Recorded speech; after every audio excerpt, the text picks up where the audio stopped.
What's going on, guys? Welcome back to Classic Octane. I am Taylor. So I was right in the middle of filming a motorcycle video and I ran into an issue that I need to order a part for, and it's gonna take a couple of days to get here. So instead of losing a day, I'm actually gonna transition to working on the Corvette. So you'll see that video, I don't know, sometime maybe a week or so after this one. But we have some parts that came in for the Drift Vette. I wanna go ahead and get those installed while we have the time. Main projects to get done today. First one, a racing seat came in, so we can get rid of that janky ass stock one. I also got the world's cheapest brand new C5 Corvette axle back exhaust, so we'll need to install that. So I think I'm going to start with the seat, since I'll get super dirty under the car putting the exhaust on. It should be relatively straightforward. There's just going to be 4 bolts on the bottom of this rail, 1 wiring connector for the power adjustment, and I think it should just pop right out. But you can see, not only is it super torn on this side, this whole right side is just like not even connected. So you're literally just like flopped way back to the right when you're trying to drive this thing. And if we're trying to drift, we need to be a bit more secure than that. So let's get some tools and see if we can't pull this thing out. Should just be 415s, it looks like.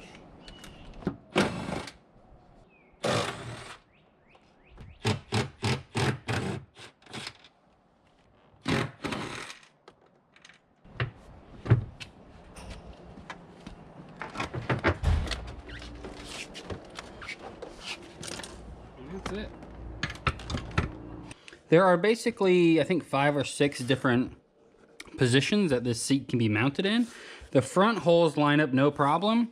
The holes in the rear, which I'll show you in a second, don't line up to anything. So I'm gonna put the hardware in the front, tighten it down, double check the fitment in the car. If everything checks out great, we'll just flip this thing upside down and we can just drill our own holes for my little, I went with 3/8 by 1 inch grade 8 bolts, which is definitely overkill, but I'd rather go over than have an issue down the road. So we're gonna get all that mounted up. Then we're ready to move on to my actual seatbelt buckle.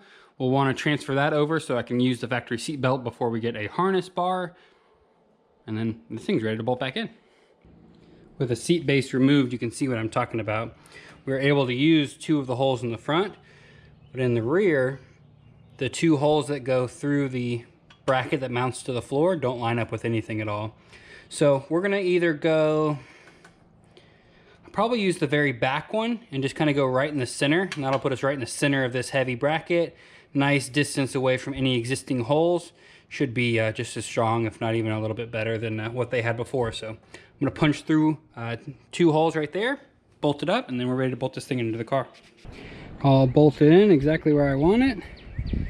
Turned out nice. If I sit in here, I have really good seating position. It's very snug, as I mentioned earlier, which it's supposed to be. It's supposed to keep you from bouncing around. I can use my factory seat belt. So that'll be good before we get the harnesses installed.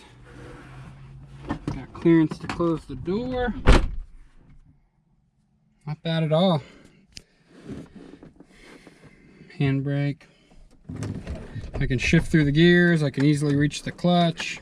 I think it's gonna be sweet. One other thing I wanted to test while I was in here is helmet clearance.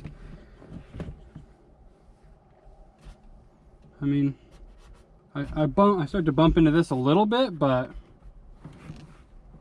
it's not too bad. I think it's as good as it gets because this seat's as low as this bracket will allow me to go, but I think it's just fine. Hey guys, I wanted to take a quick second and thank today's video sponsor, and that is Simply Carbon Fiber. So Simply Carbon Fiber is a website that sells like a ton of carbon fiber accessories. I have their case on my phone. I also recently switched to their slim wallet.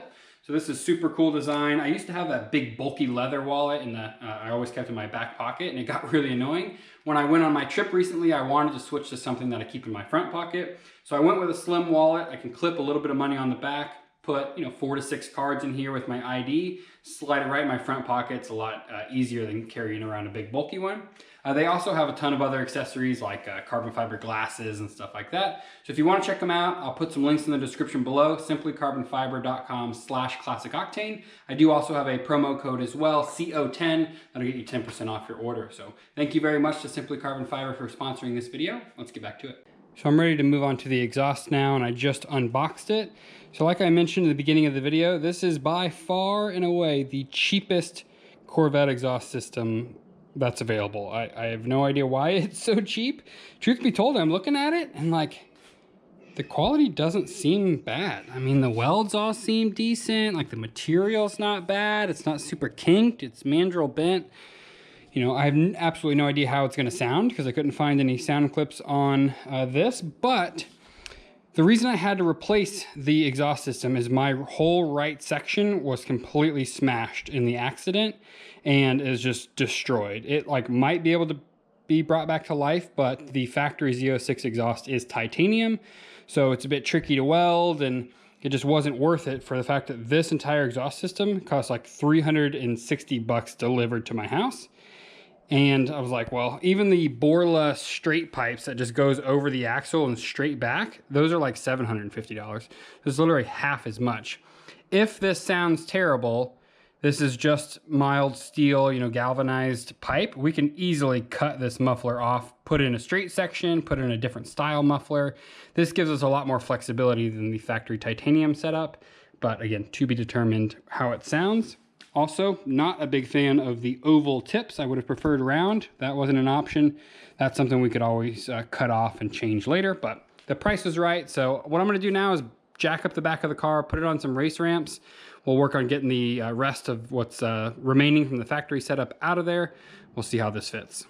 Got the factory system out of the way. Luckily and unluckily, depending on how you look at it, my factory system was already heavily damaged, so I was able to just cut it into multiple pieces to remove it.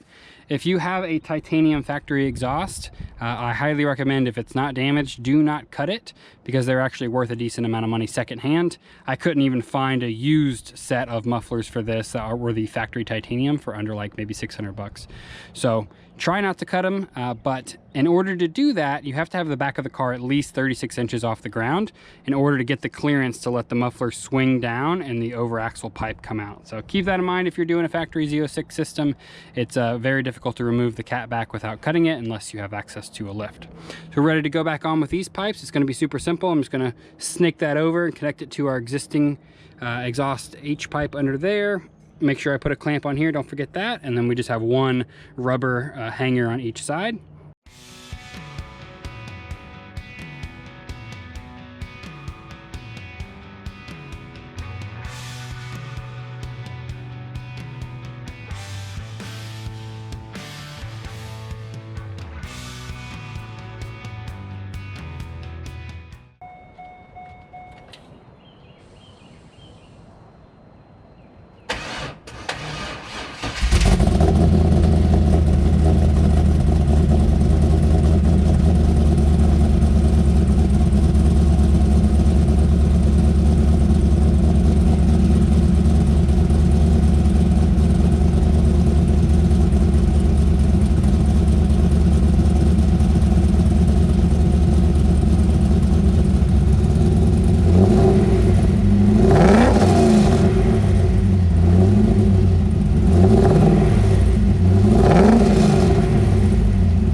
Okay, what I'm gonna head out and do now is what I'm gonna call durability testing. This is definitely not just me going out and being a hooligan, that's for sure. I have to test, the cooling system. I don't want to get this thing to an event and have some kind of problem, so I kind of need to beat up on it a little bit to make sure it's not going to do that.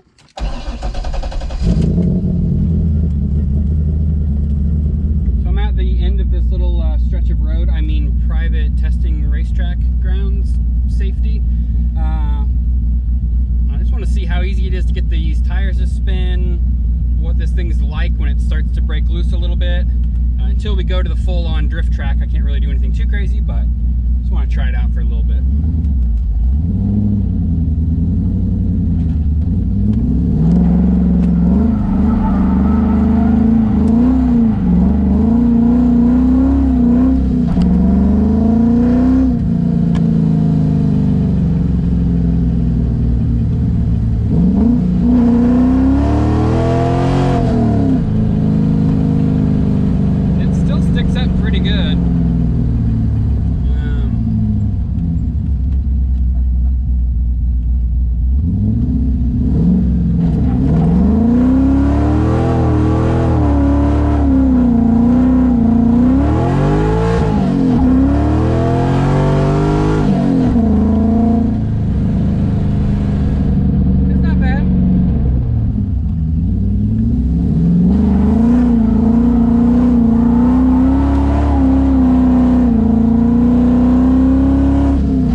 Ordered so I can start to initiate that kind of stuff a little bit easier. Steering wheel for sure, and the angle kit. So those are the next three things that are happening, but just wanted to come out here and be a quick little hooligan.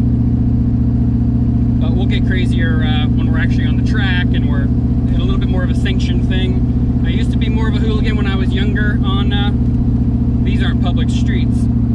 But you know, back then they used to be public streets. Now, not quite worth it. I'd rather do it in a kind of more sanctioned event. So overall, though, I've been driving for about 45 minutes. Temperatures look great. Angle kit, handbrake, steering wheel. I think we're ready to hit an event.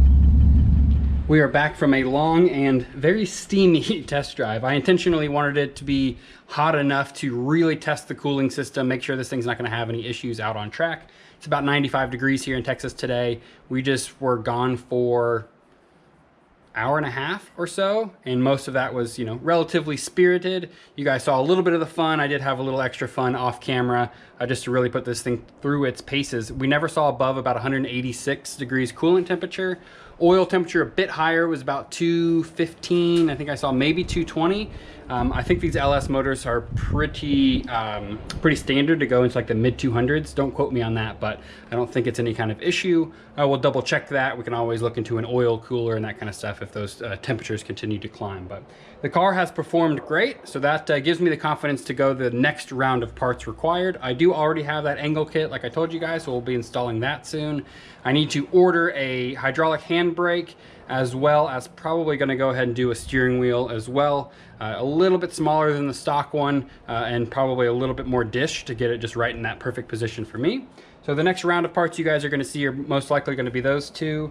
I would love to do a set of coilovers on this car yet, but the budget just doesn't quite allow it. So what I'm going to do is get those first round of parts, probably take it to an event as is, and we can always continue to upgrade it later. But I appreciate you guys watching as always. I'm not sure again if this one's going to come out before the motorcycle one. So if the motorcycle video hasn't come out yet, stay tuned. If it has, go back and check it out if you haven't already. I appreciate you guys watching. I'll see you on the next one.